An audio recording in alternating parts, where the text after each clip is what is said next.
Maharaja gold and diamonds, toll junction, Edappally, Palluruthy, Tripunithura, Kalady, Eramalloor, Aroor Palli, Thuravoor, Thrissur. Bill of rights ദിനം, ജനാധിപത്യത്തിന്റെ അടിത്തറയായ അവകാശങ്ങളുടെ ഓർമ്മദിനം. ജനാധിപത്യ രാജ്യങ്ങളിൽ പൗരന്മാർക്ക് ലഭിക്കുന്ന അടിസ്ഥാന ആവശ്യങ്ങളുടെ പ്രാധാന്യം ഓർമ്മിക്കുന്നതിനെയാണ് ബിൽ ഓഫ് റൈറ്റ്സ് ദിനം.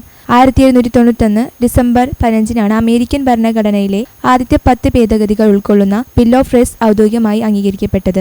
അതിന്റെ സ്മരണയിലാണ് എല്ലാ വർഷവും ഡിസംബർ 15 ബിൽ ഓഫ് റൈറ്റ്സ് ദിനം ആചരിക്കുന്നത്. വാക്കിന്റെ സ്വാതന്ത്ര്യം, മതസ്വാതന്ത്ര്യം, സമാധാനപരമായ യോഗ്യം ചേരാനുള്ള അവകാശം, നീതിയുള്ള വിചാരണ, വ്യക്തി സ്വാതന്ത്ര്യം തുടങ്ങിയവ അടിസ്ഥാന മനുഷ്യാവകാശങ്ങൾ സംരക്ഷിക്കുന്നതാണ് ബിൽ ഓഫ് റൈറ്റ്സ്. സർക്കാർ അധികാരം പൗരന്മാരുടെ അവകാശങ്ങളിൽ ഇടപെടാതിരിക്കാനുള്ള നിയമപരമായ സംരക്ഷണമാണ് ഇതിലൂടെ ഉറപ്പാക്കുന്നത്. മനുഷ്യാവകാശങ്ങളുടെ മൂല്യം പുതുതലമുറയ്ക്ക് ബോധ്യപ്പെടുത്തുക എന്നതാണ് പ്രധാന ലക്ഷ്യം. ജനാധിപത്യത്തിന്റെ ശക്തി പൗരന്മാരുടെ അവകാശം സംരക്ഷണത്തിലാണ് ബിൽ ഓഫ് റൈറ്റ്സ് ദിനം നമ്മെ ഓർമ്മിപ്പിക്കുന്നത്.